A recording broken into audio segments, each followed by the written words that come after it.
Dear, welcome in this quick tutorial. We are going to show you that how to get new TikTok updated.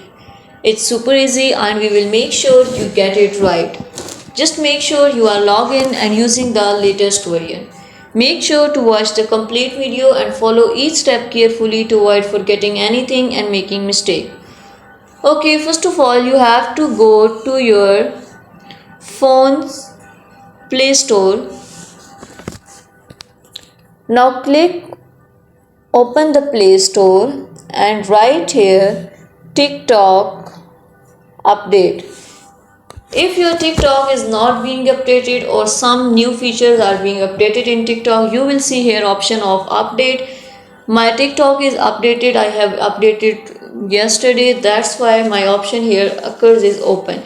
You have to click on that update option. Now click on open your app. Your app will be updated and you will have to see new updates on your TikTok. Thank you so much.